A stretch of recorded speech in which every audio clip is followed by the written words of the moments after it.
ഇന്നത്തെ വീഡിയോ വന്നിട്ട് ഞാൻ ഓൾറെഡി ഒരു വീഡിയോ ഫേഷ്യൽ ഹെയറിനെ കുറിച്ച്, അതായത് ഫേഷ്യൽ ഹെയർ എങ്ങനെ റിമൂവ് ചെയ്യാം, അതിന് ഏത് പ്രോഡക്റ്റാണ് നല്ലതെന്നതിനെ കുറിച്ച് ഒരു വീഡിയോ ഞാൻ ഒരു 3-4 മാസം മുമ്പ് ചെയ്തിട്ടുണ്ടായിരുന്നു. അപ്പോൾ അതിൻ്റെ ഒരു എന്താണ് പറയുക, ഒരു കണ്ടിന്യൂഷൻ വീഡിയോ എന്ന് വേണമെങ്കിൽ ഇതിനെ പറയാം. അതായത് എനിക്ക് ഭയങ്കര ബുദ്ധിമുട്ടുള്ള സംഭവമാണ് ഈ ഫേഷ്യൽ ഹെയർ എന്ന് പറയുന്നത്. ഭയങ്കര ബുദ്ധിമുട്ടാണ്. എൻ്റെ ഹെയർ ഭയങ്കര കട്ടിയാണ്. അതുകൊണ്ട് എനിക്ക് എപ്പോഴും പെട്ടെന്ന് ഇപ്പോൾ ഒരു പ്രാവശ്യം എടുത്തു കഴിഞ്ഞാൽ പെട്ടെന്ന് അത് വീണ്ടും വീണ്ടും വരും. അതുകൊണ്ട് എനിക്കതൊരു ബുദ്ധിമുട്ടുള്ള കേസാണ് ഈ ഫേഷ്യൽ ഹെയറിൻ്റെ കാര്യം. അപ്പം അതുകൊണ്ടാണ് ഞാൻ അതിനെക്കുറിച്ചൊരു വീഡിയോ ചെയ്യാൻ തന്നെ വിചാരിച്ചത്. അപ്പം ഞാനിപ്പോഴും എൻ്റെ ഫേഷ്യൽ ഹെയർ റിമൂവ് ചെയ്യാനായിട്ട് യൂസ് ചെയ്യുന്നത് കാർമിസിയുടെ തന്നെ ഇതാണ് ഫേഷ്യൽ റൈസർ. നല്ല സാധനമാണ് കേട്ടോ. ഒരു പാക്കറ്റിൽ ഏതാണ്ട് 3 എണ്ണമാണ് വരുന്നത്. 249 രൂപയാണ് ഒരു പാക്കറ്റിൻ്റെ വില. ഓക്കെ, അപ്പോൾ ആദ്യമൊക്കെ ഞാനിത് യൂസ് ചെയ്യുമ്പം അലോവേര ജെല്ല് തേച്ചിട്ടായിരുന്നു ഹെയർ റിമൂവ് ചെയ്തുകൊണ്ടിരുന്നത്. അതിനുശേഷമാണ് ഞാൻ ഈ കാർമിസിയുടെ ഫേഷ്യൽ ഷേവിംഗ് ബാം എന്നുള്ള ഈ ഐറ്റം കണ്ടത്. ഇതാണ്. പക്ഷെ ഇത് ഭയങ്കര നല്ലതാണ് കേട്ടോ. ഇത് നമുക്ക് തേച്ചിട്ട് നമുക്ക് നല്ല സ്മൂത്തായിട്ട് നമ്മളെ ഹെയർ റിമൂവ് ആക്കി കിട്ടും. ഒരു തുള്ളി പോലും നമ്മളുടെ മുഖത്ത് ഇഞ്ചുറിയോ കാര്യങ്ങളോ ഒന്നും വരത്തില്ല. ഭയങ്കര കംഫർട്ടബിൾ ആയിട്ട് നമുക്ക് യൂസ് ചെയ്യാൻ പറ്റുന്ന ഒരു സാധനമാണ് ഈ ഫേഷ്യൽ ഷേവിംഗ് ബാം കാർമിസിയുടെ. ഭയങ്കര നല്ലതാണ് കേട്ടോ. 175 രൂപയാണ് ഇതിന്റെ റേറ്റ്. അപ്പൊ ഇതിൽ അടങ്ങിയിരിക്കുന്നത് എന്തൊക്കെയാണ്? അലോവേര, കുക്കുംബർ, നീം, അതൊക്കെയാണ്.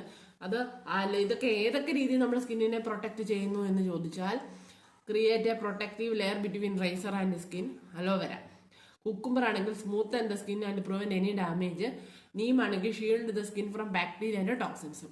അപ്പൊ ഇത്രയും പ്രൊട്ടക്ഷൻ ആണ് നമ്മളുടെ സ്കിന്നിനെ ഇതുകൊണ്ട് ഉപയോഗിക്കുമ്പോൾ കിട്ടുന്നത് എന്നാണ്. പക്ഷേ ഒരു ഉപയോഗിച്ച ആളെന്നുള്ള നിലയിൽ എനിക്ക് പറയാൻ പറ്റും, വളരെ നല്ല പ്രോഡക്റ്റ് ആണ് ഇത് കേട്ടോ. വളരെ നല്ല സാധനമാണ്. ഇത് നമുക്ക് തേച്ചിട്ട് നല്ലതുപോലെ നമ്മളെ ഹെയർ നല്ല സ്മൂത്തായിട്ട് റിമൂവ് ആയി കിട്ടും. നല്ല സ്മൂത്തായിട്ട് നമ്മുടെ സ്കിന്നിൽ നിന്ന് അത് റിമൂവ് ആയി വരും. അതുപോലെ ഒരു മുറിവോ കാര്യങ്ങളോ ഒന്നുമില്ല. ചില റൈസേഴ്സ് യൂസ് ചെയ്യുമ്പോൾ നമ്മുടെ സ്കിന്നിന് ഭയങ്കരമായിട്ട് ടാൻ ഉണ്ടാവും. ഭയങ്കര ടാൻ വന്നിട്ട് നന്നായിട്ട് കറക്കുകയൊക്കെ ചെയ്യും നമ്മളെ സ്കിന്നിന്. അപ്പം അങ്ങനത്തെ യാതൊരുവിധ പ്രശ്നങ്ങളും ഈ കാർമിസിയുടെ ഫേഷ്യൽ റൈസർ യൂസ് ചെയ്ത് കഴിഞ്ഞാൽ വരത്തില്ല. ഞാൻ യൂസ് ചെയ്ത റിസൾട്ടാണ് ഈ പറയുന്നത്.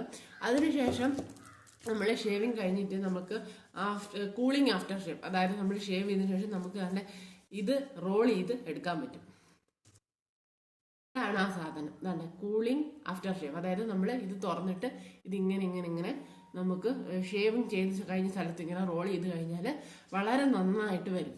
അതായത് നമുക്കൊരു തടിപ്പോ ചൊറിച്ചിലോ അങ്ങനത്തെ യാതൊരു വിധ ഇറിറ്റേഷൻസും ഇതും കൂടെ യൂസ് ചെയ്തതുകൊണ്ടില്ല. ഇതൊരു കോംബോയാണ്. അതായത് ഞാൻ വാങ്ങിച്ചപ്പം 449 രൂപയായിരുന്നതാണ് എൻ്റെ കൃത്യമായ ഓർമ്മ. അതായത് ഈ കാർമിസിയുടെ ഫേഷ്യൽ റൈസർ, അതുപോലെ തന്നെ ഈ റോൾ ഓൺ, പിന്നെ ഈ സാധനം നമ്മളുടെ കാർമിസിയുടെ ഷേവിംഗ് ബാം തന്നെ, ഫേഷ്യൽ ഷേവിംഗ് ബാം തന്നെ. ഇത്രയും സാധനങ്ങൾ ഒരുമിച്ച് എനിക്ക് 400 സംതിങ് രൂപയൊക്കെയാണ് കിട്ടിയത്. പക്ഷെ ഇതൊരു കോംബോ ആണ്. ഇത് ഇത്രയും ഒരുമിച്ച് വാങ്ങിക്കുന്നതാണ് ഞാൻ പ്രിഫർ ചെയ്യുന്നതിൽ ഏറ്റവും നല്ലത്. ഓക്കെ, നല്ല ഐറ്റംസ് ആണ്. ധൈര്യമായിട്ട് യൂസ് ചെയ്യാം. ഒരു സൈഡ് എഫക്റ്റോ ഒരു ചൊറിച്ചിലോ കാര്യങ്ങളോ ഒന്നും ഉണ്ടാവുമെന്നുള്ള ഒരു ടെൻഷനും വേണ്ട. ഇതൊരു പെയ്ഡ് പ്രൊമോഷനോ കാര്യങ്ങളോ അല്ല. ഞാൻ ജെനുവിൻ റിവ്യൂ ആണ് പറയുന്നത്. ഞാൻ യൂസ് ചെയ്ത് എനിക്ക് കിട്ടിയ റിസൾട്ടിനെ കുറിച്ചാണ് ഞാൻ യൂസ് ചെയ്തപ്പോൾ എനിക്ക് എന്തൊക്കെ തോന്നി, അല്ലെങ്കിൽ എനിക്ക് എങ്ങനെയാണ് ഫീൽ ചെയ്തതെന്നുള്ള ജെനുവിൻ ഇതാണ് ഞാൻ പറയുന്നത്. ഓക്കെ, അപ്പം നമ്മൾ എന്നെപ്പോലെ ഫേഷ്യൽ ഹെയർ കൊണ്ട് ബുദ്ധിമുട്ടുന്ന എല്ലാവർക്കും ഇതൊരു പെർഫെക്റ്റ് സൊല്യൂഷൻ ആയിരിക്കും. അതായത് പിന്നെ ഈ കാർമിസിയുടെ ഫേഷ്യൽ റൈസർ എന്ന് പറയുന്ന സാധനം നമുക്ക് ഐബ്രോസ് ഷേപ്പ് ചെയ്യാൻ യൂസ് ചെയ്യാം. അതുപോലെ upper lip, forehead, chin, side burns, peach ഫസ് എല്ലാം ഹെയർ റിമൂവ് ചെയ്യാൻ നമുക്ക് യൂസ് ചെയ്യാം. അപ്പോൾ ഇന്നത്തെ വീഡിയോ ഇത്രയേ ഉള്ളൂ. വീഡിയോ ഇഷ്ടപ്പെടാൻ ലൈക്ക്, ഷെയർ, സബ്സ്ക്രൈബ് ചെയ്യണേ. പുതിയ വീഡിയോ കാണുന്നവരെല്ലാവർക്കും ബൈ.